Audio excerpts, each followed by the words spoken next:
The conference room fell silent as my sister Madison slammed her designer purse on the mahogany table and declared with a smug smile, "I'm taking your promotion, Emma. You don't deserve it." What she didn't know was that the man sitting quietly in the corner wasn't just another employee. He was about to reveal a truth that would shatter her arrogance forever. I'd love to know which corner of the globe you're watching from.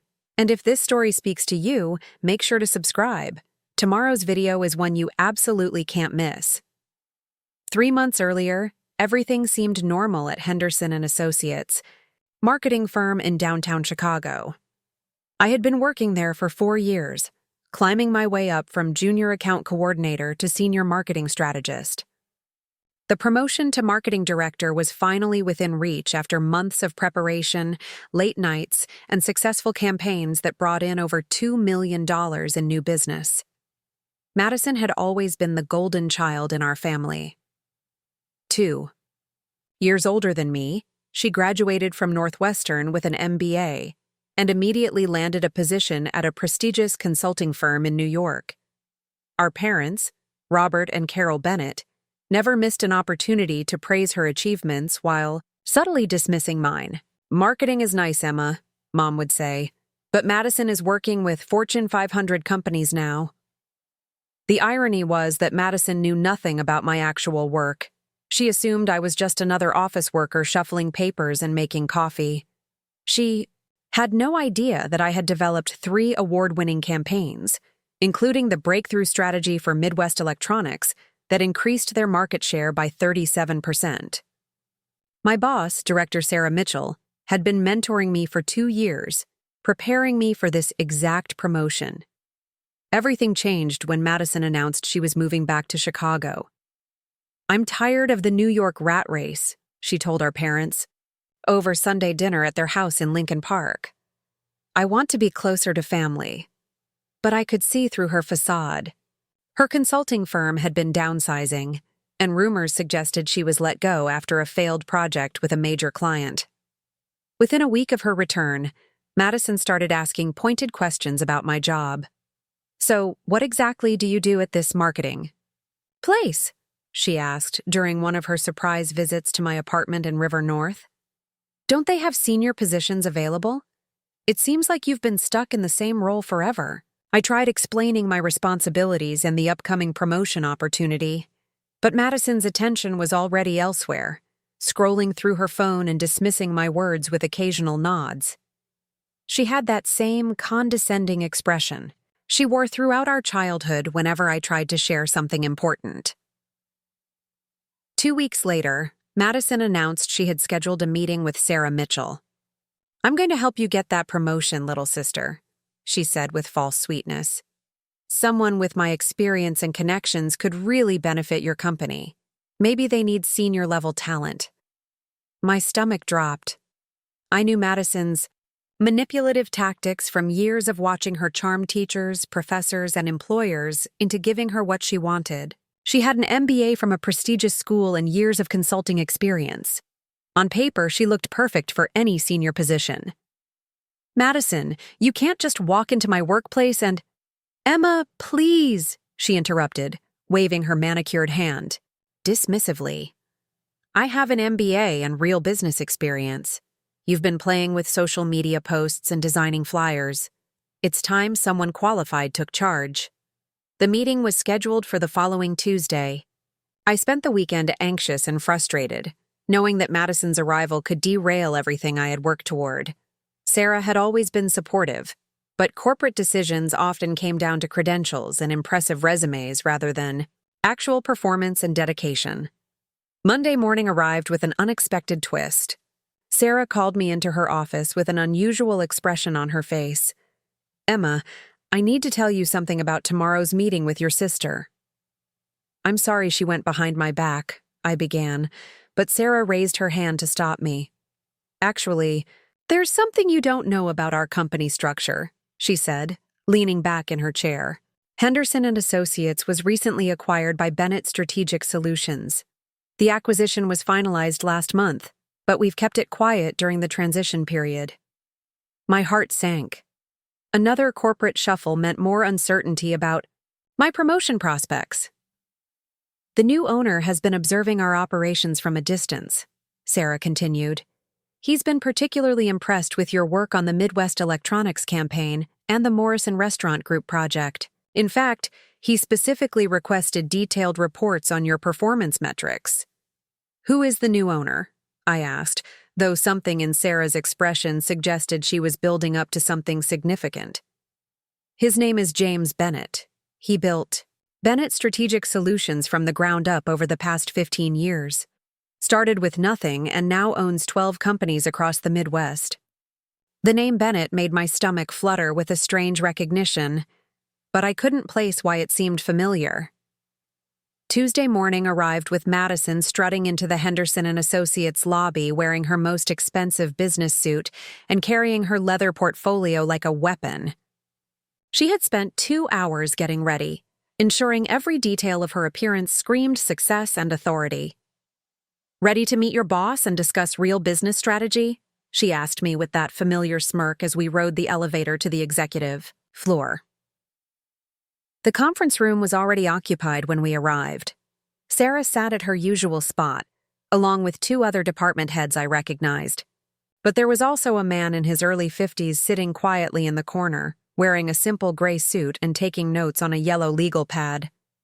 Madison barely glanced at him as she made her grand entrance, immediately launching into her prepared speech about bringing real expertise to the company. She spread her portfolio across the table, displaying her consulting firm credentials, MBA diploma, and letters of recommendation. "Emma has been doing her best," Madison said with condescending sympathy. "But this company needs someone with actual business school training and Fortune 500 experience. I've reviewed your client list, and I can see immediately where improvements could be made." Sarah exchanged a meaningful look with the quiet man in the corner, who continued taking notes without expression. Madison continued her presentation for 20 minutes, criticizing everything from our client management approach to our creative strategies. She spoke as if I wasn't in the room, referring to my work as amateur efforts, and suggesting that someone with her background could elevate this small operation to professional standards. The quiet man finally set down his pen and stood up slowly. Madison paused mid-sentence, clearly annoyed by the interruption. "I'm sorry," she said with icy politeness, "but I believe this meeting was arranged for decision-makers only. Perhaps you could give us some privacy?" The man smiled calmly and extended his hand toward Madison. "I don't believe we've been properly introduced. I'm James Bennett, owner of Bennett Strategic Solutions and your new boss." Madison's face went through several colors as the realization hit her. The quiet man she had dismissed wasn't just another employee. He was the owner of the entire company. But there was something else. Something about his last name that made a memory click into place. Bennett. The same last name Madison and I shared. The same last name that belonged to our father's older brother, who had disappeared from family gatherings decades ago after some kind of falling out with our grandfather. James Bennett wasn't just Madison's new boss. He was our uncle, Uncle James, who our parents had written off as a failure 25 years ago when he dropped out of business school to start his own company. The silence in the conference room stretched like a taut wire ready to snap. Madison's mouth opened and closed like a fish gasping for air, her perfectly rehearsed confidence crumbling as she processed what James had just said. "James Bennett," she repeated slowly, her voice barely above a whisper. Your Uncle James?" James nodded calmly, settling back into his chair with the same quiet authority he had maintained throughout Madison's entire presentation. "I wondered if either of you would recognize me. It's been quite a while since those family barbecues." My mind raced back to childhood memories I had almost forgotten. Uncle James had been the rebel of the Bennett family, the one who showed up to gatherings in old jeans while everyone else wore their Sunday best. He used to slip Madison and me extra candy when our parents weren't looking and tell us stories about his adventures starting different businesses.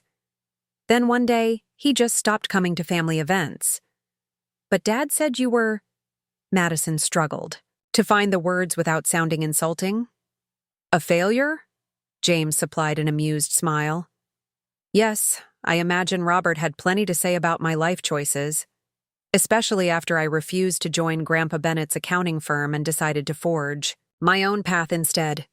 Sarah Mitchell looked like she was trying not to smile as she watched the family drama unfold.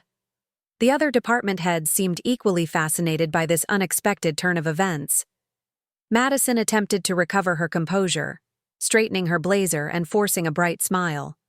Uncle James, this is such a wonderful surprise. I had no idea you owned Bennett Strategic Solutions. That's incredibly impressive. Thank you, James replied evenly.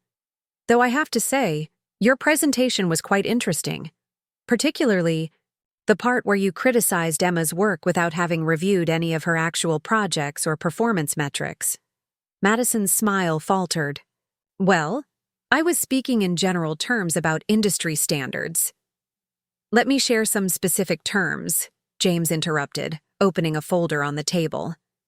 Emma's Midwest Electronics campaign generated $2.3 million in new revenue for our client. Her Morrison Restaurant Group strategy increased their customer retention by 42%. The downtown Chicago housing development project she spearheaded brought in our largest contract to date. He looked directly at Madison as he continued. Your consulting firm, Prestige Business Solutions, lost the Hartley manufacturing account last year due to what their CEO described as unrealistic projections and poor communication. They also terminated your team's contract with Silverton Industries after your recommended restructuring plan would have eliminated 60 jobs unnecessarily. Madison's face went pale. How do you know about...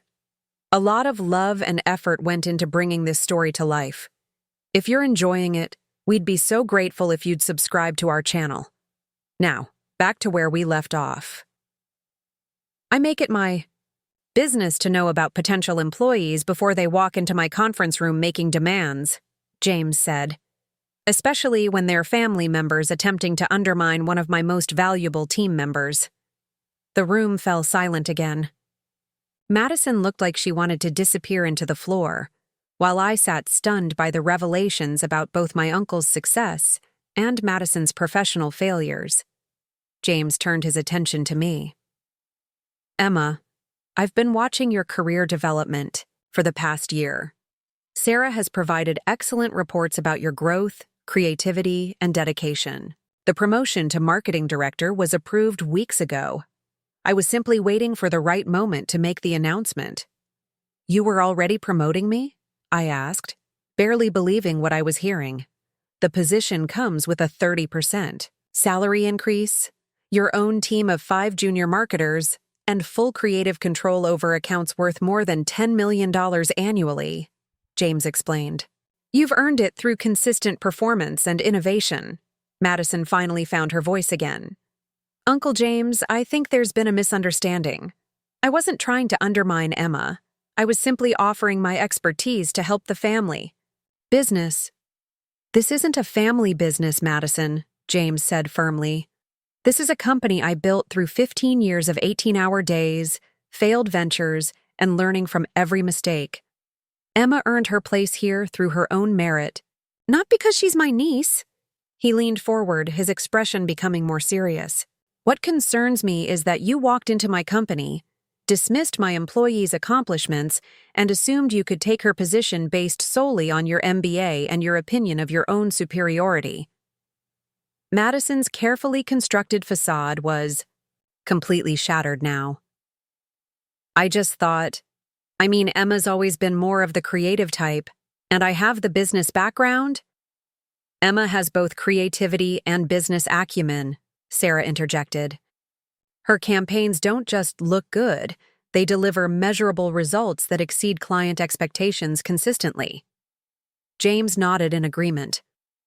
That's exactly why I've been planning to offer her additional responsibilities beyond the marketing director role. Emma, how would you feel about overseeing our expansion into the Milwaukee and Indianapolis markets? My head was spinning. Not only was I getting the promotion I had worked toward for months, But now my uncle was offering me opportunities I had never even dreamed of. I would be honored, I managed to say, my voice stronger than I felt. Madison looked between James and me with growing desperation. Uncle James, surely there's a position where I could contribute. I do have valuable experience.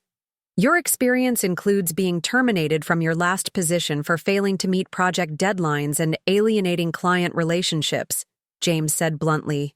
Before that, you were passed over for promotion.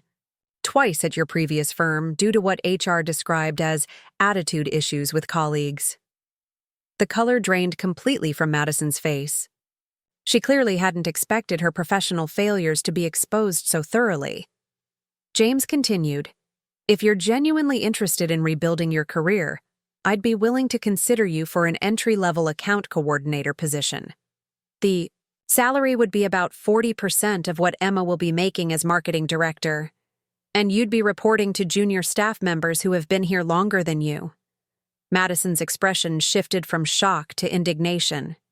"Entry level? Uncle?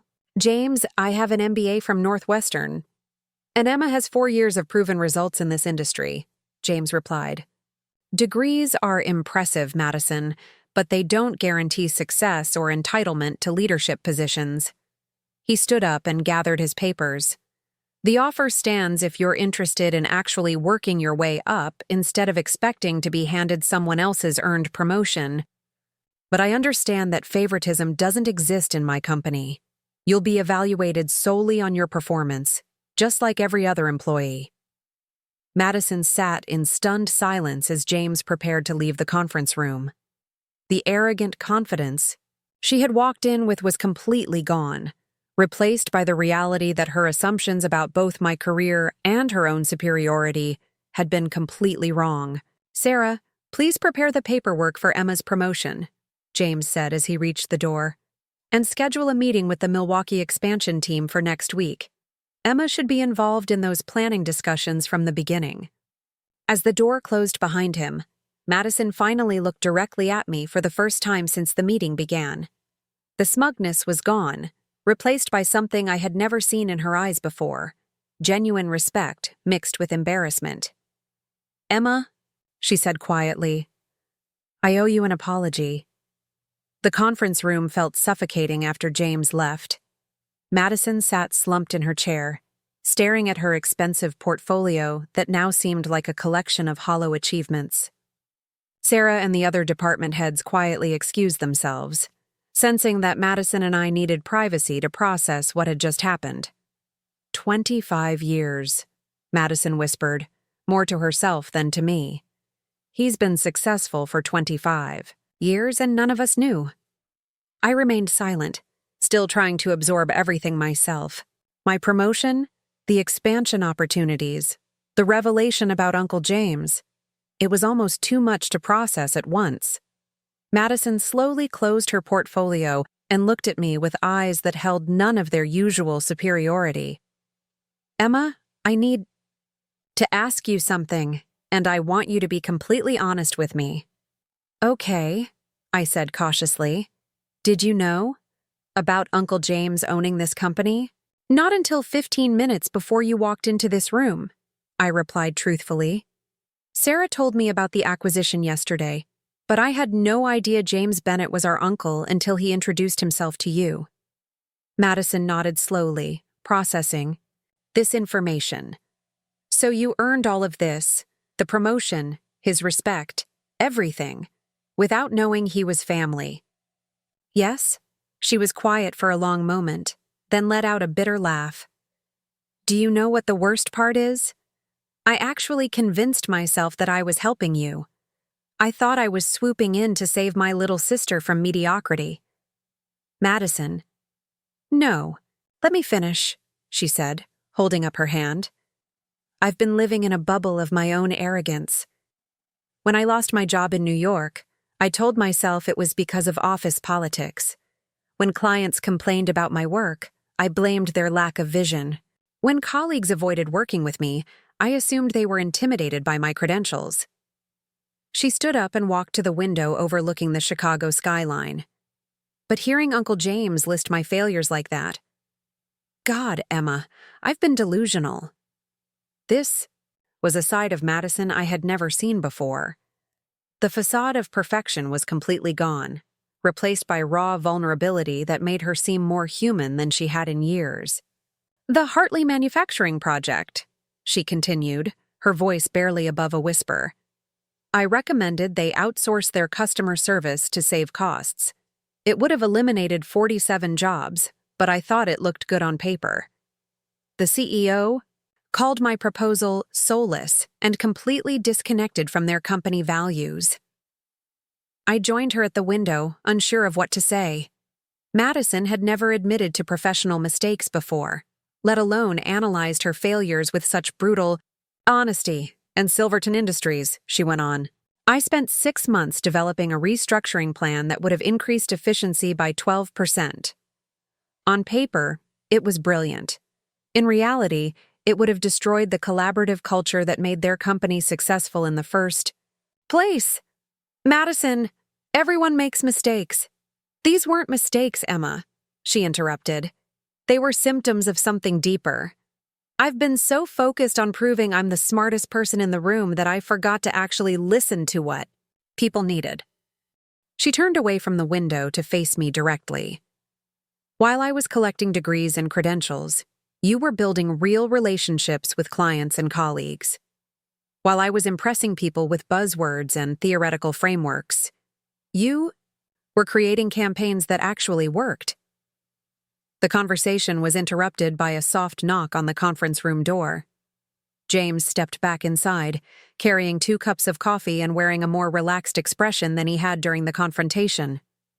I thought you both might need some caffeine after that intense discussion, he said, setting the cups on the table. Emma, congratulations again on your promotion. Madison, do you have a few minutes to talk privately? Madison looked surprised. You want to talk to me? I do, James confirmed. Emma, would you mind giving us some space?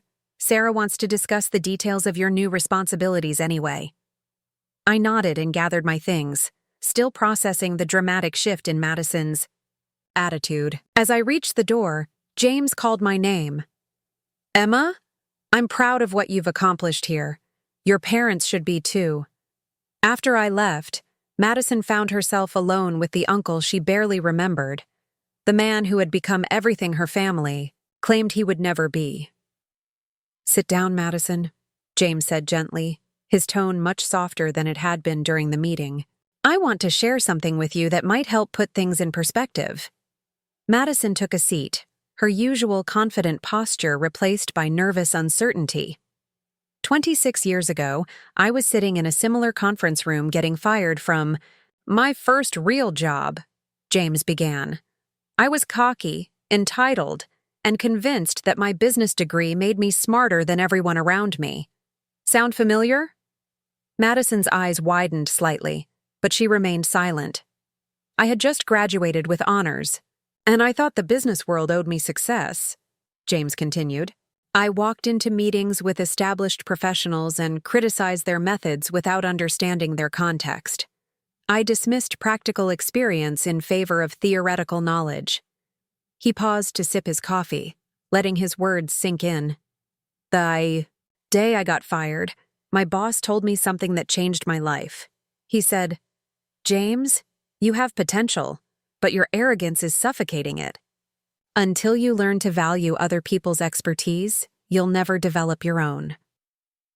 Madison shifted uncomfortably in her chair. What did you do? I spent the next 2 years working entry-level jobs in different industries, James replied. Construction, retail, food service, customer support, anything that would teach me how businesses actually function from the ground up. That must have been humiliating after business school, Madison said quietly. It was the best education I ever received, James corrected. I learned that success isn't about having the right credentials or impressing people with your vocabulary. It's about solving real problems for real people in ways that create genuine value. He leaned forward, his expression becoming more serious. Madison, You have intelligence and potential, but you've been using your abilities to build walls instead of bridges. Your MBA isn't worthless, but it's not a crown that entitles you to rule over people with more experience. Madison felt tears forming in her eyes, something that hadn't happened since childhood. I don't know how to start over. I'm 30 years old, and I feel like I don't know anything about actually working with people. That's the first honest thing you've said today, James replied with a slight smile, and it's also the foundation you can build on. He reached into his briefcase and pulled out a single sheet of paper. I'm going to make you an offer, but it comes with conditions that are non-negotiable. Madison looked at the paper with curiosity and apprehension.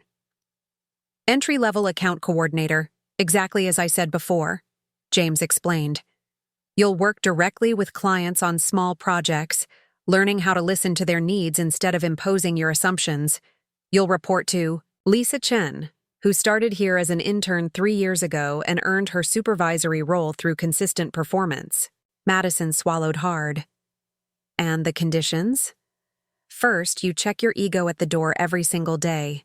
Second, you spend your first month shadowing different departments to understand how our company actually operates. Third, you apologize to Emma properly, not just for today, but for years of treating her accomplishments as less valuable than your credentials. He set the paper in front of her.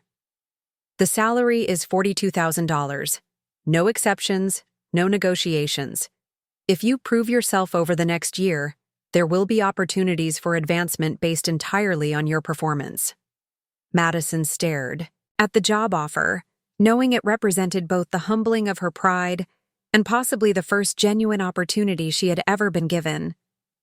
Madison stared at the job offer for what felt like an eternity, her fingers trembling slightly as she held the paper. The salary figure seemed to mock her. $42,000 was less than she had spent on clothes in the past year during her New York consulting days. I need to think about this, she finally said, her voice barely audible. James leaned back in his chair, studying her carefully. Madison, I'm going to share something with you that might help with your decision. When I was your age, drowning in my own arrogance, my father, your grandfather, told me I would never amount to anything because I refused to follow the family path. Madison looked up, surprised. Grandpa Bennett said that? Those exact words, James confirmed. He wanted me to join his accounting firm, marry someone from the right family, and live the life he had planned for me. When I refused, he cut me off completely. No financial support, no family connections, nothing. The weight of family expectations was something Madison understood intimately. Is that why you stopped coming to family gatherings? Partly, James admitted, but mostly because I was ashamed. For the first 5 years after I left the family business, I failed at everything. I started a lawn care service that went bankrupt. I tried to open a restaurant that closed after 8 months. I sold insurance door to door and barely made enough to pay rent on a studio apartment. Madison found herself genuinely curious about this side of their family history that had been completely hidden from her. What changed? I met someone who taught me the difference between being smart and being wise, James said. Her name was Patricia Williams, and she managed a small marketing firm downtown. I was delivering sandwiches to her office as part of my catering job. Yes, I delivered sandwiches for 2 years. And she noticed I was reading business journals during my breaks. He smiled at the memory. Patricia offered me a chance to work part-time answering phones and filing paperwork. She said I could learn the business from the ground up if I was willing to be patient and humble. Did you take it? Best decision I ever made, James replied. Patricia became my mentor. But more importantly, she became my friend. She taught me that success isn't about proving you're better than everyone else. It's about making everyone around you better than they thought they could be. Madison felt a strange sensation, something that might have been hope mixed with genuine regret. What happened to her? She retired 5 years ago and moved to Florida. We still talk every month, James said. She's the one who encouraged me. to start acquiring smaller firms like Henderson and Associates. She said I had learned enough about business to start building something meaningful. He paused, then continued with a more serious tone. Patricia also taught me that the most dangerous thing you can do is assume you understand someone's value without actually knowing their work. That's exactly what you did with Emma today. Madison winced. I know. I've been thinking about that. Have you really? James asked pointedly. Because I'm not sure you understand the full scope of what Emma has accomplished here. He reached for another folder on the table. Let me tell you about the Morrison Restaurant Group project that you dismissed as amateur work during your presentation. Madison braced herself for another uncomfortable revelation. 3 months ago, Morrison's was facing bankruptcy, James began. They had 12 locations across the Chicago area, but customer traffic had dropped 60% during the pandemic and never recovered. The owners were preparing to close 8 locations and lay off over 200 employees. He opened the folder and spread out several documents. Emma didn't just create a marketing campaign. She spent 2 weeks visiting every single location, talking to managers, servers, cooks, and customers. She identified that the problem wasn't their food or service. It was that people had forgotten Morrison's existed. Madison looked at the papers, seeing detailed charts and customer feedback forms she hadn't expected.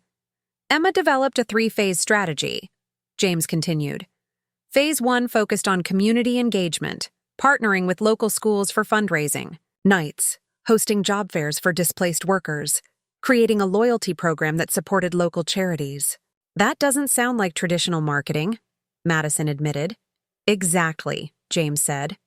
Emma understood that Morrison's needed to rebuild their relationship with the community, not just advertise their menu. Phase 2 involved modernizing their digital presence, but she did it by highlighting the family stories behind each location rather than just posting food photos. He pulled out a tablet and showed her the social media campaigns Emma had created. Look at this video she made about the Morrison family's immigration story and how they built their first restaurant in 1987. It got over 500,000 views and generated thousands of positive comments. Madison watched the video, feeling increasingly small as she realized the depth of work Emma had put into understanding her clients' needs. Phase 3 was the most ambitious, James continued. Emma proposed that Morrison's become a training ground for young entrepreneurs who wanted to learn the restaurant business. They started offering internships and mentorship programs, which created positive press and attracted younger customers who wanted to support businesses that invested in their community. What were the results? Madison asked, though she was beginning to suspect she knew the answer. Customer traffic increased by 47% in 3 months, James replied. All 12 locations remained open. They hired an additional 50 employees, and they're planning to open 2 new locations next year. Emma's strategy saved over 200 jobs and turned a failing business into a thriving one. Madison felt physically ill as she realized how completely she had misunderstood her sister's capabilities. But that's just one project, James continued relentlessly. Let me tell you about the Midwest Electronics campaign that you suggested was probably just social media posting. He pulled out another set of documents. Midwest Electronics was struggling to compete with online retailers. Their sales had dropped 30% over 2 years, and they were considering closing their physical showrooms. Emma spent a month researching their customer base and discovered something interesting, James said. Most of their customers were over 45 and preferred to see and touch electronics before purchasing, but they were intimidated by the technical specifications and felt overwhelmed by the younger sales staff. Madison found herself genuinely interested in the solution, despite her discomfort. Emma created what she called the confidence campaign, James explained. Instead of focusing on technical features, she developed materials that helped customers understand how different products would improve their daily lives. She also trained the sales staff to ask about customers' hobbies and interests, rather than leading with product specifications. He showed her before and after photos of the showrooms. Emma redesigned the store layout to create comfortable spaces where customers could try products without feeling pressured. She added a learning center where people could attend free. Workshops on topics like digital photography, smart home setup, and computer security. She turned a retail space into an educational experience, Madison observed, genuinely impressed despite herself. The results were remarkable, James said. Sales increased by 63% in 6 months. Customer satisfaction scores improved by 40%. They've become the most successful electronics retailer in the Midwest, and 3 competitors have tried to hire Emma to replicate her strategy. Madison set down the papers and looked directly at James. I understand now. Emma isn't just good at her job. She's exceptional. She's more than exceptional, James corrected. She's innovative, empathetic, and strategic. She understands that successful marketing isn't about manipulation or clever slogans. It's about connecting with people's real needs and helping businesses serve their communities better. The silence that followed was heavy with Madison's growing awareness of how wrong she had been about everything. Uncle James, she said quietly, I need to ask you something honestly. Even if I take this entry-level position and work as hard as I can, will I ever be as good as Emma? James considered the question carefully. Madison, you're asking the wrong question. The goal isn't to be better than Emma. It's to become the best version of yourself. Emma has natural talents for empathy and creative problem-solving. You have different strengths that could be equally valuable if you learn to use them correctly. What strengths? Madison asked skeptically. You're analytical, detail-oriented, and you have excellent presentation skills, James replied. The problem is that you've been using those abilities to intimidate people instead of helping them. Your MBA taught you frameworks and methodologies that could be incredibly useful if you applied them to support other people's ideas rather than replace them. He leaned forward. Imagine if you had used your analytical skills to help Emma quantify the impact of her campaigns instead of dismissing them. Imagine if you had offered to create financial projections for her creative strategies instead of assuming they weren't sophisticated enough. Madison felt a glimmer of understanding. You mean I could have been her partner instead of her competitor? Exactly, James confirmed. Emma's promotion to marketing director means she'll need team members who can handle the business analysis, financial projections, and strategic planning that support her creative vision. Someone with your background could be incredibly valuable in that kind of role. But I ruined that possibility today, Madison said, her voice filled with regret. Maybe, James replied. But Emma is more forgiving than you probably deserve. If you're willing to genuinely change your approach and prove that you can be a supportive colleague instead of a competitive threat, she might give you a chance to rebuild that relationship. Madison looked at the job offer again, seeing it now not as a humiliation, but as an opportunity to learn skills she had never developed. If I take this position, she said slowly, I want you to know that I'm not just doing it because I need a job. I'm doing it because I want to become someone worthy of working alongside Emma instead of someone who assumes she deserves to be above her. James smiled, the first genuine warm expression he had shown her all day. That's the attitude. That will determine whether you succeed or fail here, Madison. Are you ready to start over? Madison picked up a pen from the table and, without hesitation, signed her name at the bottom of the job offer. When do I start? 3 weeks had passed since Madison signed her entry-level contract, and the transformation was nothing short of remarkable. I watched from my new office, complete with floor-to-ceiling windows and a view of Lake Michigan, as my sister arrived each morning at 7:30 sharp, carrying a simple black messenger bag instead of her usual designer purse. Change wasn't just cosmetic. During her first week shadowing different departments, Madison had approached each assignment with a humility I'd never seen from her before. She spent 2 days with our IT team learning how our client management systems actually worked, asking thoughtful questions instead of making suggestions for improvements. She's like a completely different person, Lisa Chen told me during our weekly team meeting. Lisa was Madison's direct supervisor, and I had been nervous about how that dynamic would work given Madison's history of challenging authority. How is she handling taking direction from someone younger? I asked. Better than I expected, Lisa admitted. Yesterday, I assigned her to help with data entry for the Peterson Industries project. Instead of complaining about the mundane work, she identified 3 inconsistencies in their customer database that our team had missed. She presented her findings respectfully and asked if she could research the discrepancies further. That afternoon, I decided to check on Madison directly. I found her in the small cubicle she'd been assigned, surrounded by spreadsheets and wearing reading glasses I'd never seen before.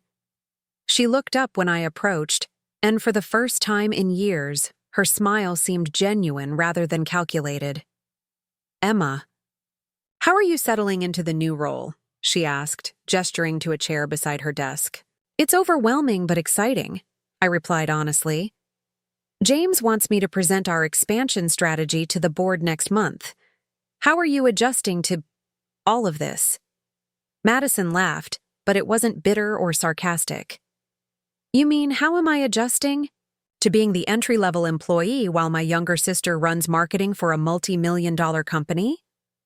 "Better than I thought I would, actually." She turned her computer screen toward me. "I've been working on something I hope might be useful for your expansion project. Lisa mentioned you're analyzing market penetration in Milwaukee, so I created a demographic breakdown using census data and local business registrations." I looked at her screen, genuinely impressed by the thoroughness of her research. The spreadsheet included population density maps, income distribution charts, and competitor analysis that would have taken our usual research team weeks to compile. "Madison, this is incredible work," I said, meaning it completely. "How long did this take you?" "I've been staying late most nights," she admitted. "Not because anyone asked me to, but because I'm finally doing work that feels meaningful. For the first time in my career, I'm contributing to something bigger than my own. Advancement." The vulnerability in her voice caught me off guard. This wasn't Madison who had waltzed into our conference room 3 weeks ago demanding my promotion. "I owe you a real apology," she continued, setting aside her spreadsheets to face me directly. "Not just for what happened in that meeting, but for years of treating your accomplishments as less important than mine." "Madison, please let me finish," she said. "I spent so much time collecting credentials and building my resume that I forgot to develop the skills that actually matter. You've been solving real problems and helping real people while I was playing corporate politics and chasing impressive titles." She paused, then continued with even more honesty than I was prepared for. "Do you remember when you graduated from college and got your first marketing job? I told Mom and Dad that you were settling for something easy because you didn't want to pursue an MBA. I remembered that conversation vividly. It had stung because I was already doubting my decision to enter the workforce instead of continuing my education." "I was wrong," Madison said firmly. "You weren't taking the easy path. You were taking the brave path. You were willing to start at the bottom and prove yourself through your work instead of hiding behind degrees and connections." The sincerity in her voice was something I'd never heard before. "Thank you for saying that. It means more than you know." "There's something else," Madison said, her voice becoming quieter. "I called Mom and Dad last week to tell them about Uncle James and my new job." My stomach tightened. "How did that go?" "About as well as you'd expect," Madison replied with a rueful smile. "Dad was furious that I took an entry-level position after my MBA. Mom kept asking why I couldn't just find something more appropriate for someone with my background. I'm sorry they reacted that way." "Don't be," Madison said, surprising me. "Because then I told them about your promotion and everything you've accomplished. I explained how your campaigns saved hundreds of jobs and generated millions in revenue. I described the innovation and creativity behind your strategies." "What did they say?" Madison's expression became more serious. "Dad said, 'That's nice, but marketing isn't real business.' Mom added that Emma's always been creative, but Madison has the analytical skills for serious corporate work." The familiar sting of family dismissal hit me, even though I thought I'd grown immune to it over the years. That's when I realized something important, Madison continued. Our parents are never going to understand what you do because they don't value the kind of intelligence you have. They think success only comes in forms they recognize: degrees, titles, and salaries that sound impressive at dinner parties. She leaned forward, her expression intense. But Uncle James built a $50 million company using exactly the kind of thinking you've mastered. He succeeded because he learned to value people's real contributions instead of their credentials. Madison, you don't have to defend me to them. Yes, I do, she interrupted, because for years, I was part of the problem. I reinforced their attitude by treating your work as less valuable than mine. I owe it to you to set the record straight. The conversation was interrupted by a knock on the cubicle wall. James appeared, carrying a folder and wearing an expression that suggested important news. Emma, Madison, I'm glad I found you both together, he said. I just got off a call with the Milwaukee Economic Development Council. They're interested in having our company participate in their downtown revitalization project. That sounds like a major opportunity, I said. It is, James confirmed. They're looking for a marketing firm that can help attract new businesses to the area while supporting existing local enterprises. The contract could be worth over $3 million annually. Madison looked between James and me with excitement. That's exactly the kind of community-focused marketing Emma specializes in. James smiled at Madison's response. Actually, I was hoping this could be a collaborative project. Emma, your strategic vision and client relationship skills would be essential for managing the overall campaign. Madison, your analytical abilities and research skills could provide the data foundation that supports Emma's creative strategies. I felt a mix of excitement and nervousness. You want us to work together? I think you could be an incredibly effective team, James replied. Emma's emotional intelligence and innovative thinking combined with Madison's analytical precision and organizational skills could create something really special. Madison looked at me with an expression I couldn't quite read. Emma, I know I haven't earned the right to be your partner yet, but if you're willing to give me a chance, I promise I'll support your vision instead of trying to compete with it. Offer was tempting, but I needed to be honest about my concerns. Madison, 3 weeks ago, you tried to take my job. How do I know this isn't just another strategy to advance your career? Because I finally understand that advancing my career doesn't require diminishing yours, Madison replied without hesitation. If this project succeeds, it will be because of your leadership and creativity. I want to be the person who helps make your ideas work, not the person who tries to take credit for them. James watched our exchange with interest, but remained silent, letting us work through the decision ourselves. What would the working relationship look like? I asked. You would be the project lead, James explained. Madison would report to you and handle all the research, data analysis, and administrative coordination that supports your strategic decisions. Think of it as a pilot program to see how well you work together. Madison nodded eagerly. I want to prove that I can be an asset to your team instead of a threat to your success. I looked at my sister, really looked at her, and saw someone I'd never met before. The arrogance was gone, replaced by genuine enthusiasm for supporting someone else's work. The competitive edge had transformed into collaborative energy. All right, I said finally. Let's try it.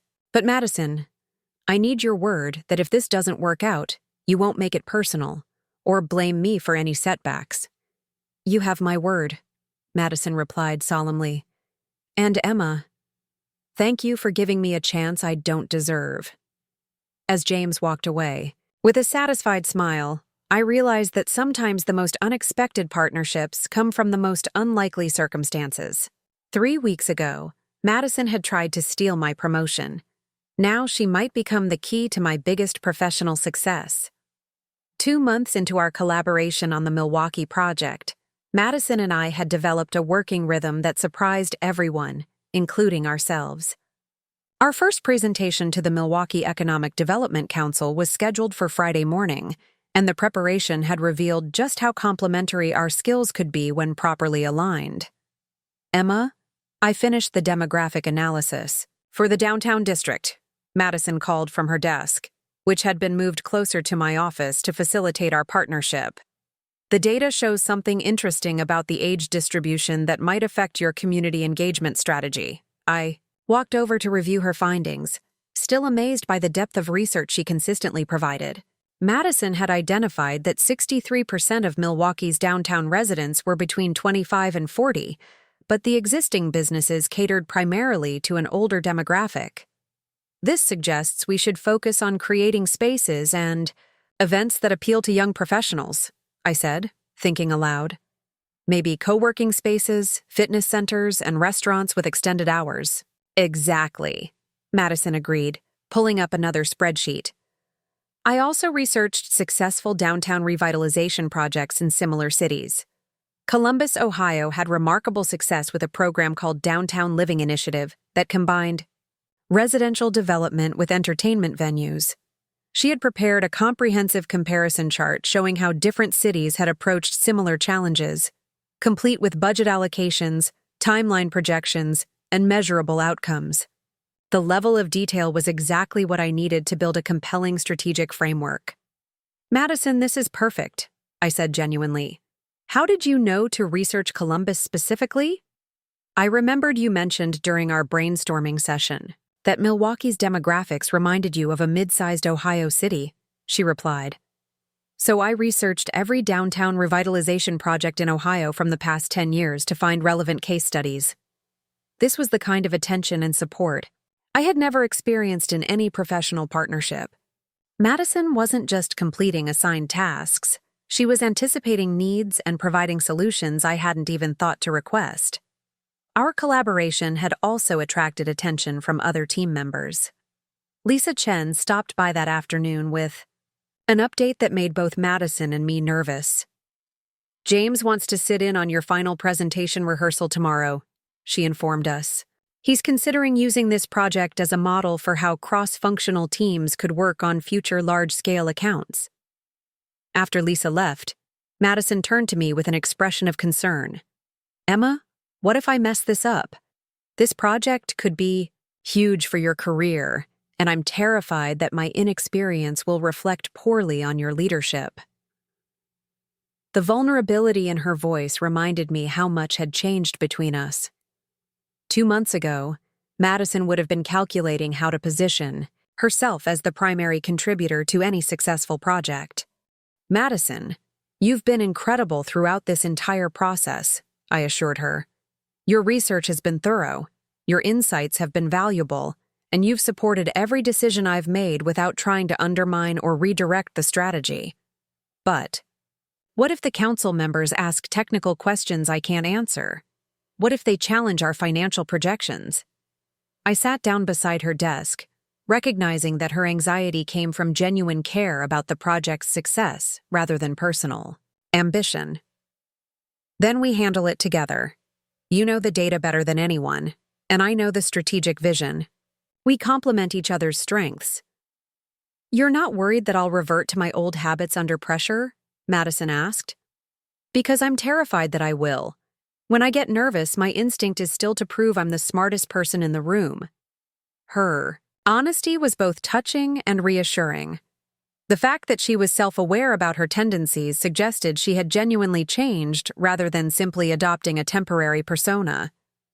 Madison, the difference between now and 2 months ago is that you're not trying to prove anything anymore, I pointed out.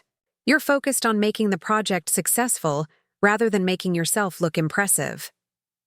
The next morning, our rehearsal presentation went better than I had dared to hope. Madison presented the demographic research and financial analysis with clear, concise explanations that supported rather than overshadowed the creative strategy. When James asked challenging questions about budget allocation and timeline feasibility, she provided detailed responses while consistently directing credit back to my overall vision. This is excellent work from both of you, James said as we concluded the rehearsal. Emma, Your strategic thinking shows real innovation. Madison, your analytical support provides exactly the kind of credibility that helps creative ideas succeed in corporate environments. After James left, Madison and I spent the rest of the day fine-tuning our presentation materials. As we worked, she brought up something that had been on my mind as well. "Emma, I've been thinking about what happens after this project," she said during our late afternoon coffee break. "If it goes well, James will probably offer me opportunities for advancement. But I want you to know that I'm not interested in competing with you for leadership positions anymore." "What do you mean?" "I mean that I've discovered something about myself over these past 2 months," Madison replied. "I'm actually happier in a supporting role when I'm working with someone I respect and trust. I like being the person who makes your ideas possible rather than the person who has to generate all the ideas myself." This revelation surprised me. Throughout our childhood and adult relationship, Madison had always positioned herself as the leader, the decision-maker, the one in charge. "You're saying you prefer not being the primary decision-maker?" I asked. "I'm saying I prefer being really good at what I do, rather than constantly trying to prove I deserve something bigger," Madison clarified. "When I was pursuing leadership positions, I spent so much energy on politics and positioning that I never developed deep expertise in anything." She gestured to the research materials spread across her desk. "But working with you has taught me that mastery feels better than authority. I'd rather be an expert analyst who enables great strategies than a mediocre leader who makes poor decisions." Friday morning arrived with typical Chicago autumn weather, overcast skies and a crisp wind off Lake Michigan. The Milwaukee Economic Development Council had sent a 5-person delegation to our offices for the presentation, including their director, 2 city council members, and representatives from the local business association. As we set up our presentation materials, I noticed Madison's hands trembling slightly. "You okay?" I whispered. "Just nervous," she admitted. "This is the biggest presentation I've ever given where I actually cared more about the outcome than about how I looked." The presentation began with my overview of the strategic vision. Transforming Milwaukee's downtown into a thriving live work-play community that attracted young professionals while supporting existing local businesses. I outlined our 3-phase approach, emphasizing community engagement, sustainable development, and measurable economic impact. When I transitioned to Madison for the analytical segment, she stepped forward with confidence and delivered the most impressive presentation I had ever seen her give. She explained the demographic research, financial projections, and case study comparisons with clarity and precision, but never in a way that felt like she was showing off her knowledge. "Based on our analysis of similar projects," Madison concluded, "we project a 37% increase in downtown foot traffic within 18 months, leading to an estimated $4.2 million in additional local business revenue annually." The council members asked detailed questions about everything from parking solutions to entertainment venue licensing. Madison and I tag-teamed the responses seamlessly, with her providing data-driven answers to technical questions while I addressed strategic and creative concerns. After 45 minutes, the delegation asked for privacy to discuss our proposal. Madison and I waited in my office, both too nervous to focus on other work. "Whatever happens," Madison said during our wait, "I want you to know that working with you has been the most professionally fulfilling experience of my career." "Same here," I replied, meaning it completely. "You've made this project better than anything I could have created alone." 20 minutes later, James knocked on my office door with a smile that suggested good news. "The Milwaukee delegation would like to speak with both of you. They have questions about the implementation timeline." As we walked back to the conference room, Madison squeezed my arm gently. "Ready to find out if our partnership actually works?" "I think it already has," I replied, realizing that regardless of the project outcome, Madison and I had discovered something valuable about working together that neither of us had expected to find. Walking back into the conference room, I could feel my heart pounding against my ribs. The Milwaukee delegation sat around the table with serious expressions that gave no hint of their decision. Director Patricia Wong, a sharp-eyed woman in her 50s, gestured for Madison and me to take seats across from them. Ms. Bennett, Director Wong began with a slight smile at our shared surname. We've reviewed your proposal thoroughly, and we have some questions about implementation. Madison shot me a quick glance. Questions about implementation usually meant interest, not rejection. First, we're impressed by the depth of research and the realistic timeline projections, continued Councilman Rodriguez, a heavy-set man with graying temples. However, we're concerned about whether your firm has the capacity to manage a project of this scale while maintaining quality standards. This was the question I had been preparing for. Mr. Rodriguez, our company has successfully managed multiple large-scale projects simultaneously. In fact, our approach is to assign dedicated teams to major accounts to ensure focused attention and consistent quality. But this project would require unprecedented collaboration between creative strategy and analytical implementation, added Sandra Chen, the Business Association representative. How can you guarantee that your partnership won't break down under pressure? Madison leaned forward slightly. Ms. Chen, if I may address that concern directly. 2 months ago, Emma and I had never worked together professionally. In fact, we had significant personal conflicts that made collaboration seem impossible. I felt a moment of panic. Where was Madison going with this admission? However, Madison continued confidently, this project has taught both of us that our different skill sets create synergy rather than competition when we're aligned toward the same goal. Emma's creative vision provides the strategic foundation, while my analytical approach ensures that every element is financially viable and measurably effective. She pulled out her tablet and projected our collaboration timeline onto the conference room screen. We've documented every stage of our partnership, including how we've resolved disagreements and refined our communication process. This isn't just a theoretical partnership, it's a proven working relationship. Councilwoman Martinez, who had been quiet throughout the presentation, finally spoke. The financial projections are compelling, but we've seen other consulting firms promise dramatic results that never materialized. What makes your approach different? This was my moment to explain what made our strategy unique. Councilwoman Martinez, most revitalization projects fail because they impose external solutions without understanding local dynamics.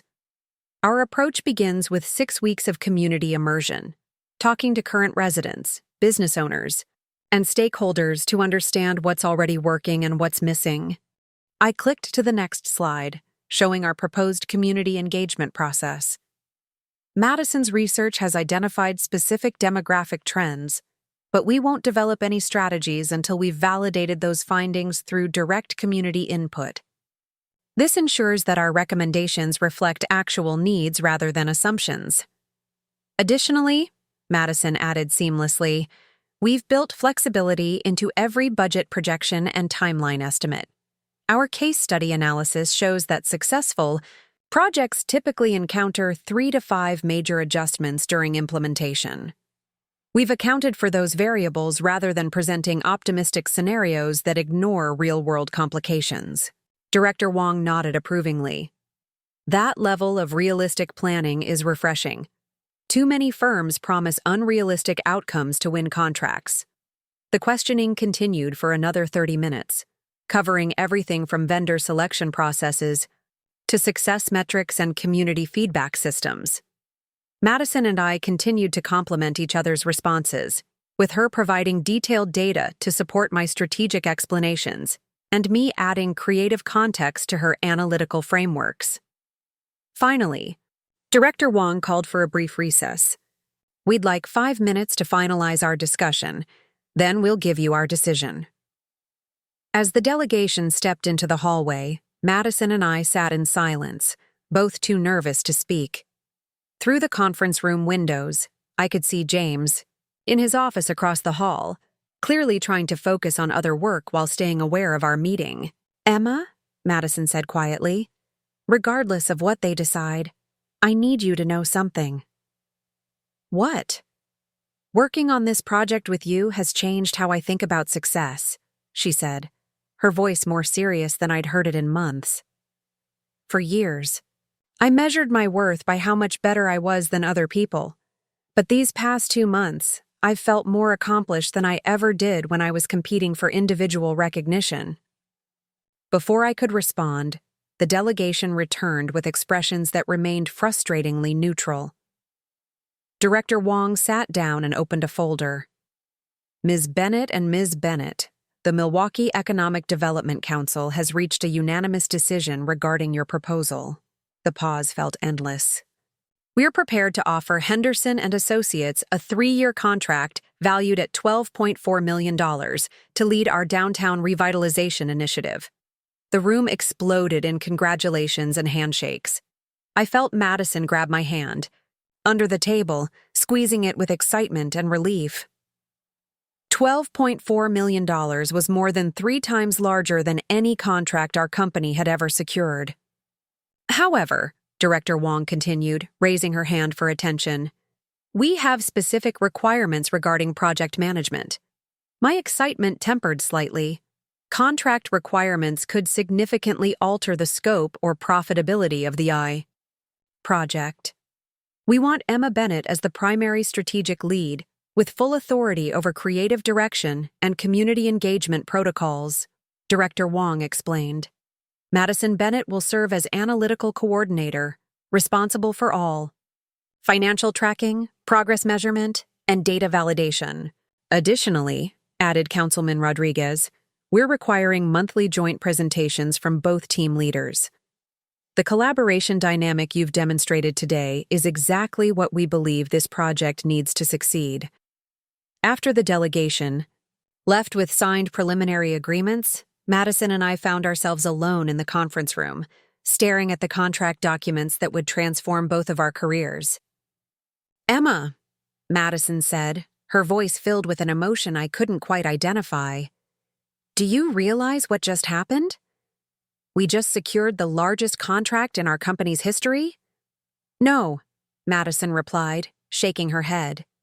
We just proved that. We're better together than either of us ever was individually. The truth of that statement hit me like a physical force.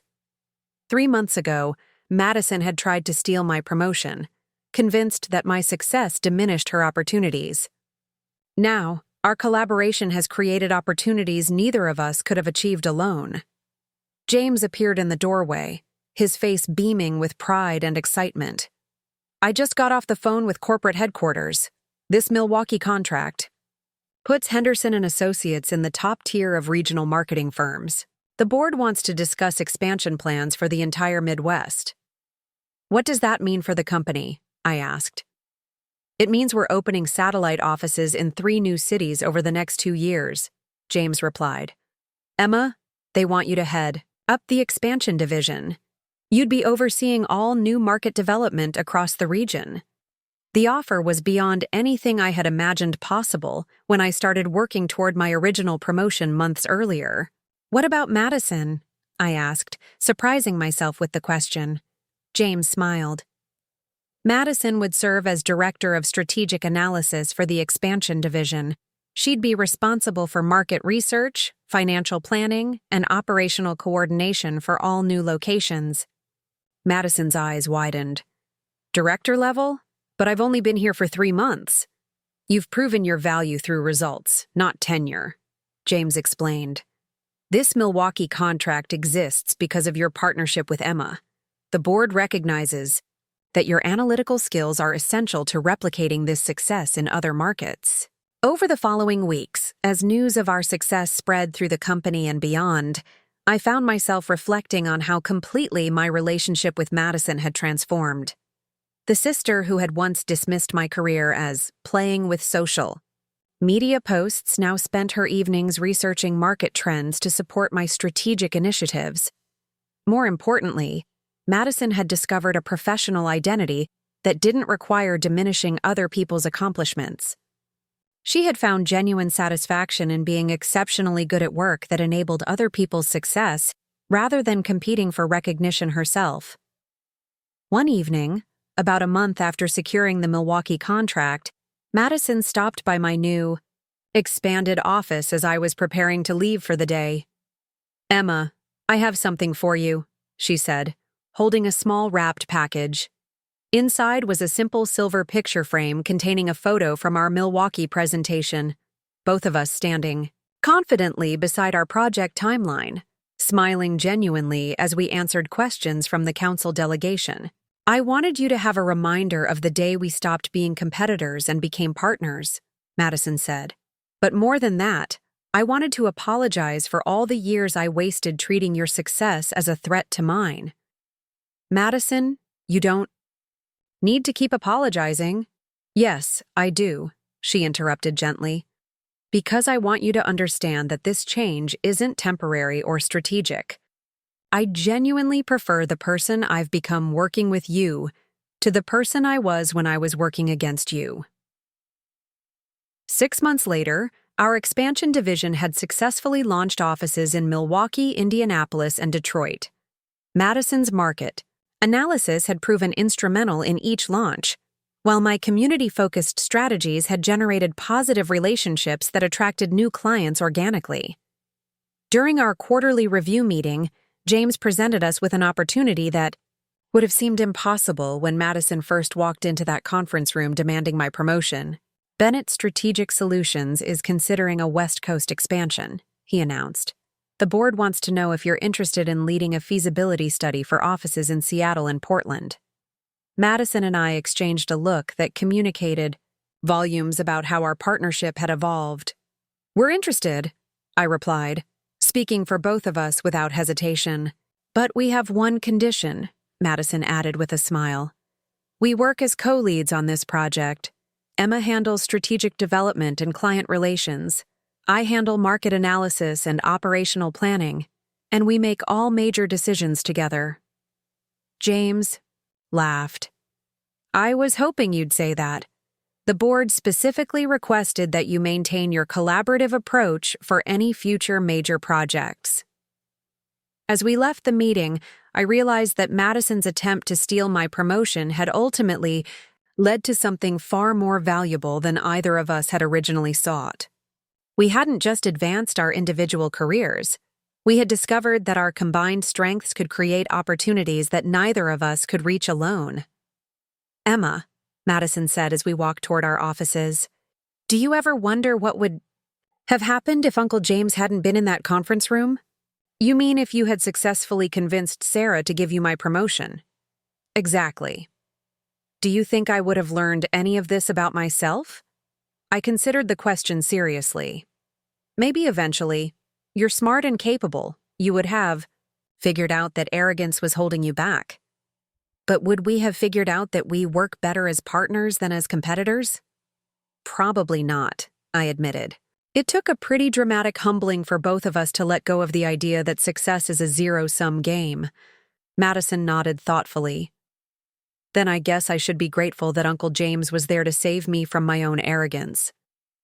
"And I should be grateful that you were arrogant enough to force a confrontation that led to us working together," I replied with a grin. As we reached our adjacent offices, Madison had requested to move her workspace closer to mine to facilitate our collaboration. She paused at her doorway. "Emma, one more thing. I called Mom and Dad yesterday to tell them about the West Coast expansion opportunity. How did that conversation go?" Madison's smile was mischievous. "Dad asked how much money we'd be making. When I told him our combined salaries would be over $400,000 annually, he suddenly became very interested in understanding exactly what we do for work." "And Mom?" "Mom wanted to know if we could get her tickets to any company events because she's proud to tell her friends that both her daughters are successful executives." We both laughed, knowing that our parents' sudden enthusiasm was superficial, but no longer caring about their approval in the way we once had. "The funny thing is," Madison continued, "I used to think their approval was the most important measure of success. Now I realize that the only approval that matters is the respect I have for my own work and the trust you have in me as your partner. As I settled into my office that evening, looking out at the Chicago skyline and reviewing our plans for the West Coast expansion, I couldn't help but smile at the unexpected journey that had brought Madison and me to this point.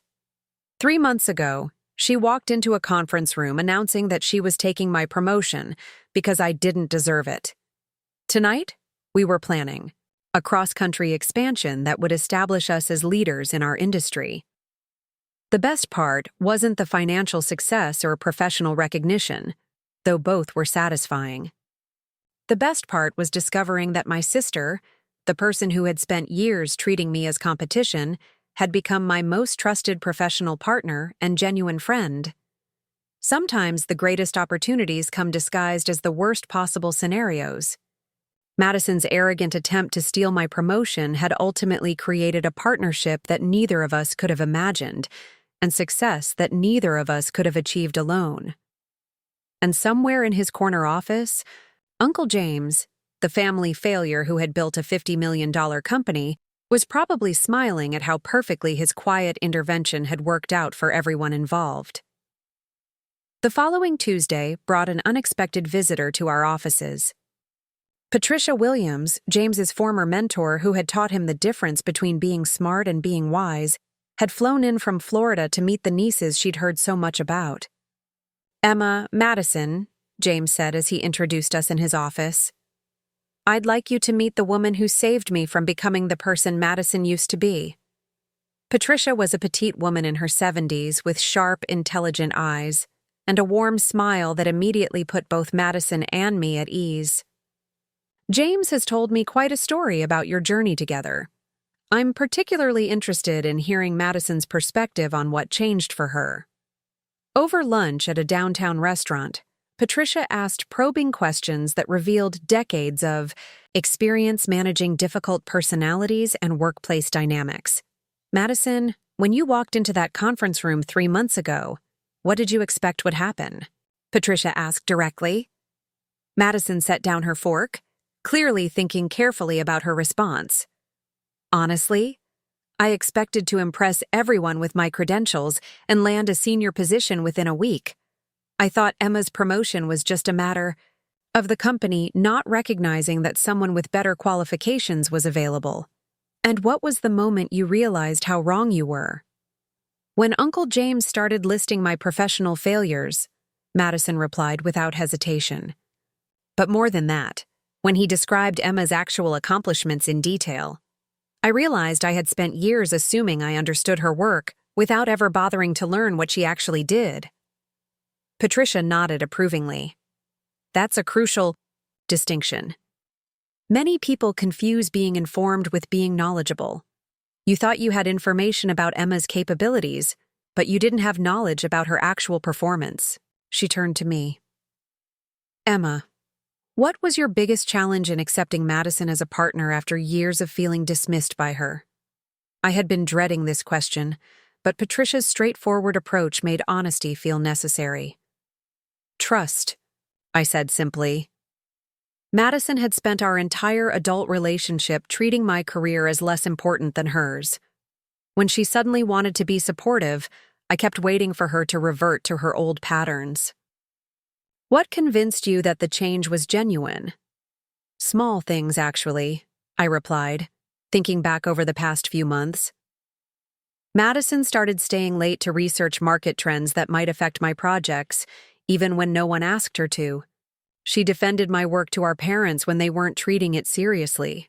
Most importantly, she consistently gave me credit for our collaborative successes instead of trying to position herself as equally responsible. Patricia smiled.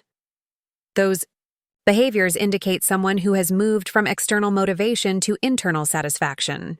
Madison, do you feel more fulfilled now than you did when you were pursuing individual advancement?" "Absolutely," Madison answered without pause. "When I was competing for recognition, I was constantly anxious about whether I was impressive enough. Now I focus on being useful, and it's much more satisfying." "That's the difference between ego-driven work and purpose-driven work," Patricia explained. Ego-driven professionals are always performing for an audience. Purpose-driven professionals are solving problems because the problems matter. The conversation continued for 2 hours, with Patricia sharing stories about other professionals. She had mentored through similar transformations. By the time we returned to the office, both Madison and I felt like we had gained valuable perspective on our own development. A week later, Madison surprised me with an invitation to dinner at our parents' house. "I want to try something," she said mysteriously, "but I need you to trust me." The dinner conversation started typically, with our parents asking polite questions about our work while clearly not understanding the scope of what we were doing. Then Madison did something I had never seen her do before. "Mom, Dad, I want to show you something that might help you understand what Emma has accomplished," she said, pulling out her tablet. "This is a video testimonial from the owner of Morrison Restaurant Group, talking about how Emma's strategy saved his business and preserved over 200 jobs." She played the 3-minute video, in which restaurant owner David Morrison described Emma's approach with genuine emotion and gratitude. "Emma didn't just create a marketing campaign," Morrison said in the video. "She took the time to understand our family's story and our connection to the community. Her strategy wasn't about making us look different. It was about helping people remember why they loved us in the first place." Our parents watched in silence, their expressions gradually shifting from polite interest to genuine surprise. "And this," Madison continued, switching to another video, "is from the CEO of Midwest Electronics, explaining how Emma's customer education approach increased their sales by 63% while improving customer satisfaction." She showed 3 more testimonials, each highlighting different aspects of Emma's innovative thinking and measurable results. Our parents sat transfixed, finally seeing concrete evidence of achievements they had never fully grasped. "Emma," Dad said slowly, "I had no idea your work had this kind of impact. These business owners are talking about you like you saved their companies." "Because she did," Madison said firmly. "Emma's strategies have generated over $15 million in new revenue for her clients and saved more than 400 jobs. She's not just doing marketing, she's revitalizing entire businesses and communities." Mom looked genuinely ashamed. "Sweetheart, I'm sorry we never understood the importance of what you were doing. We made assumptions based on our limited understanding of marketing." "But here's what's really remarkable," Madison continued, clearly building toward something important. "Emma accomplished all of this while mentoring junior staff members, training new employees, and now leading our company's expansion into 3 new markets. She's not just successful, she's making other people successful too." The evening ended, with our parents asking detailed questions about our upcoming West Coast expansion and expressing genuine pride in both our individual accomplishments and collaborative partnership. For the first time in our adult lives, they seemed to understand that we had both found meaningful professional paths rather than just collecting paychecks. As we drove home, Madison's motivation for orchestrating the dinner became clear. "I needed them to see what I had been too arrogant to recognize," she explained. "You've been building something extraordinary while I was dismissing it as ordinary." They needed to understand that their dismissive attitude was as wrong as mine had been. 3 months later, our West Coast feasibility study was approved, and Madison and I found ourselves in Seattle, setting up temporary offices while we researched market opportunities and local business dynamics. The project was our biggest challenge yet, requiring us to adapt our collaborative approach to an entirely different regional culture and economic environment. "Emma, I think we have a problem," Madison said during our second week in Seattle, looking up from her laptop with a concerned expression. "What kind of problem?" "The kind where we might be too successful," she replied with a grin. 3 different companies have approached us about opening permanent West Coast offices and serving as their primary marketing consultants. The revenue projections are significant. I looked at her screen, seeing financial estimates that would transform our careers yet again. How significant? Combined, the 3 contracts would be worth over $20 million annually, Madison said. But accepting them would mean relocating permanently and building an entirely separate division of the company. The opportunity was staggering, but it also represented a major life decision that neither of us had anticipated making. Madison, what do you think about the possibility of actually moving out here? 6 months ago, I would have jumped at any opportunity that promised more money and status, she replied thoughtfully. But now I'm more interested in whether we can do meaningful work that makes a difference for the clients and communities we serve. And? These Seattle companies aren't looking for traditional marketing, Madison explained. They want the same kind of community-focused, relationship-based strategies that worked so well in Chicago and Milwaukee. We could actually build something unique out here. The decision to accept the West Coast expansion ultimately came down to a single conversation with James, who surprised us both with his response to our proposal. I've been waiting for this opportunity, he admitted during our video call from Seattle. Bennett Strategic Solutions is ready to become a truly national company, and you two have proven that our approach can succeed in different markets. What would that mean for the company structure? I asked. It means you'd become founding partners in the West Coast division, James replied. Equal ownership stakes, complete autonomy over strategic decisions, and the opportunity to build something from the ground up using everything you've learned. Madison and I exchanged a look that communicated our shared excitement and nervousness about such a significant opportunity. James, Madison said, we accept. As I write this, 6 months after we moved to Seattle permanently, Madison and I have built a partnership that extends far beyond professional collaboration. We've become genuine friends, trusted colleagues, and effective business partners who complement each other's strengths while supporting each other's growth. Our West Coast division now employs 37 people and serves clients throughout the Pacific Northwest. Madison has become one of the most respected market analysts in the region. While I've developed a reputation for innovative community engagement strategies that create lasting value for both businesses and neighborhoods. Most importantly, we've proven that success doesn't require defeating other people. It requires finding ways to make everyone involved more successful than they could be alone. Sometimes I wonder what would have happened if Madison had never walked into that conference room with her arrogant demand to take my promotion. Would we have remained distant siblings who saw each other only at family holidays? Would she have continued struggling in unfulfilling jobs while I advanced in my career without understanding my own potential for leadership? The answer doesn't really matter, because the reality we created together is better than anything either of us could have achieved individually. Madison's moment of supreme arrogance became the catalyst for both of our greatest professional growth, and Uncle James's quiet wisdom transformed what could have been a destructive family conflict into the foundation of an extraordinary partnership. Today, when people ask about the secret to our successful collaboration, Madison always gives the same answer. We stopped trying to prove we were better than each other and started trying to make each other better. And every time she says it, I'm reminded of how far we've both come from that tense conference room where everything changed. Looking for more? We've got 2 amazing stories ready for you right on screen. If this one touched you, these are absolutely worth your time. Click to watch them now. And hey, subscribe and hit that bell to never miss our latest uploads.